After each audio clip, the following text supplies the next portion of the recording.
25 de janeiro de 2024. Há 5 anos, 272 vidas eram ceifadas em meio ao mar de lama do córrego, da mina Córrego do Feijão, a mina B1 da Vale, em Brumadinho.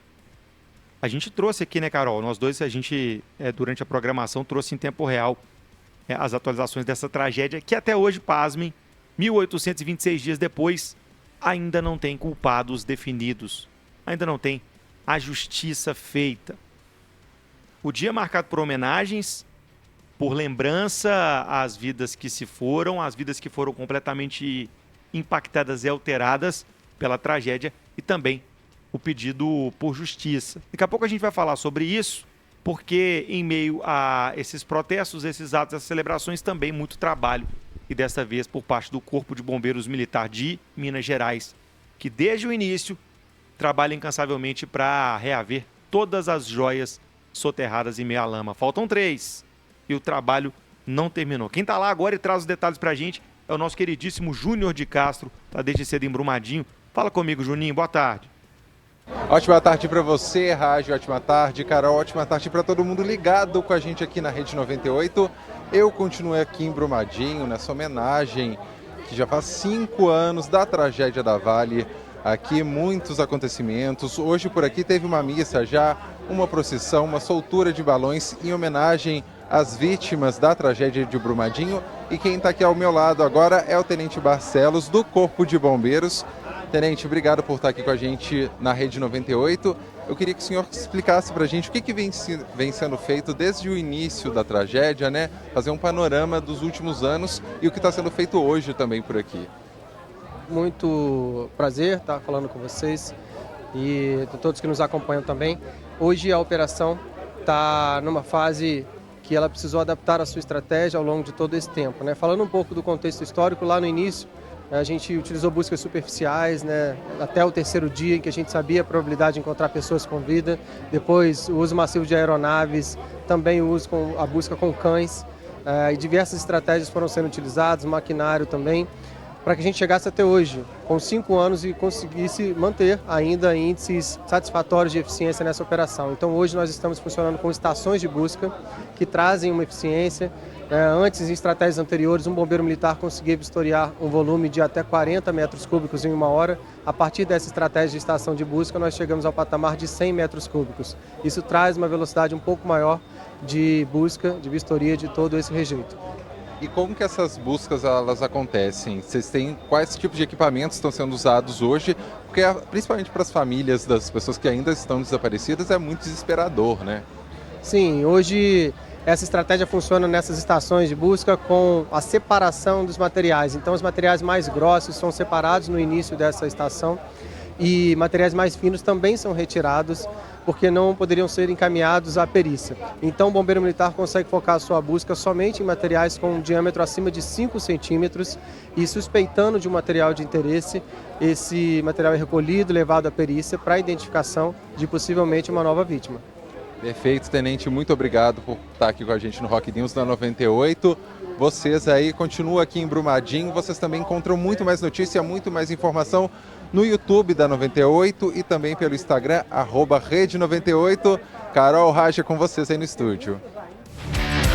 Obrigado, Júnior de Castro, o nosso repórter acompanhando desde cedo. Continua lá, segue lá, trazendo informações pra gente direto de Brumadinho. Mais um dia repleto de homenagens e luto, e também luta por justiça. A gente conversando um pouco com o Corpo de Bombeiros para relembrar também esse trabalho que segue por parte da corporação.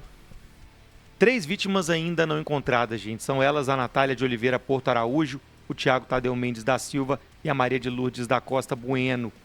Vamos lembrar que a última vítima identificada, encontrada em meia lama, foi há 401 dias, em dezembro de 2022. E uma resposta que as famílias merecem receber. Hoje conversamos com a Tânia, que é prima da Natália, que falou um pouquinho sobre essa angústia, né, Carol, de você não ter realmente aquela resposta definitiva sobre o que aconteceu com esse ente querido atingido pela lama da Vale. A gente está vendo na tela da live algumas imagens de hoje. Balões foram soltos lá no letreiro de Brumadinho, onde foi construído, onde foi erigido um memorial às vítimas, 272 balões para relembrar realmente as 272 vidas ceifadas em meio à tragédia.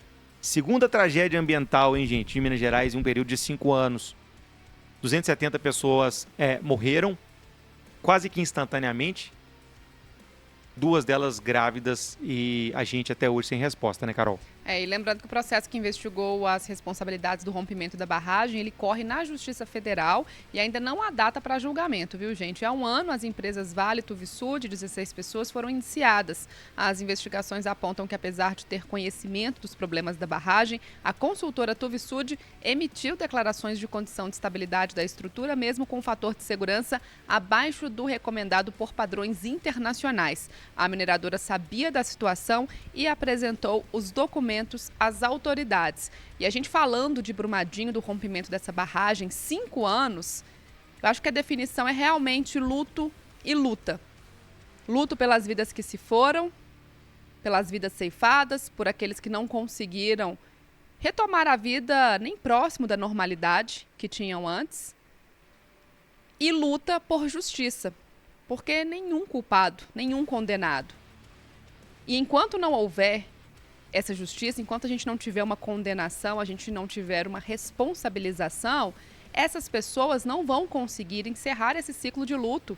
Isso é básico. Os bombeiros fazem um trabalho excelente na busca pelas joias, como são chamadas, né, as pessoas ainda ali desaparecidas, para que as famílias possam enterrar, concluir aquele processo, aquele ciclo. Mas mesmo aqueles que já conseguiram fazer esse procedimento, eles ainda estão clamando por justiça. E esse ciclo de luto não vai se encerrar enquanto a gente não vê essa situação com um ponto final. Os culpados punidos e pagando pelo crime que cometeram. Porque não é tragédia, é crime. E a gente fica aqui acompanhando, com muita frustração também, e fazendo aquela velha pergunta quando a gente fala de justiça. Até quando a gente vai esperar?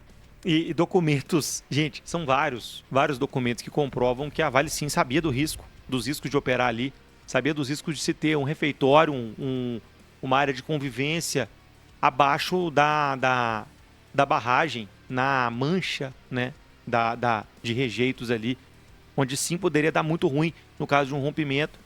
Sabia da falha nos piezômetros.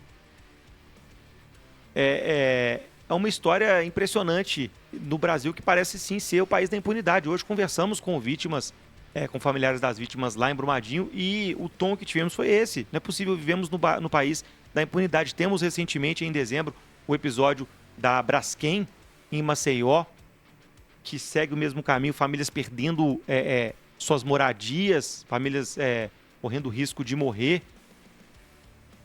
e o lucro por cima disso tudo. E também em dezembro temos a notícia de que o ex-presidente da Vale, à época, o presidente da Vale, Fábio Schvartsman, quase se safou, pois teve o pedido de habeas corpus julgado e tendo parecer favorável por parte do relator do caso, o desembargador Flávio Bozon, do TRF6. O processo está suspenso, entrou no recesso judiciário em 13 de dezembro, previsto para voltar agora em fevereiro, mas parece que o caminho no Brasil é o da impunidade. Isso não pode acontecer. E é o que se está gritando hoje em plenos pulmões em Brumadinho, que não se esqueçam essas vítimas e que a impunidade não impere e que a gente, claro, não veja outra tragédia como essa. 2 tragédias, gente, marcando Minas Gerais. A gente não veja outra tragédia como essa tomando conta aí do cenário, né, mineiro, infelizmente.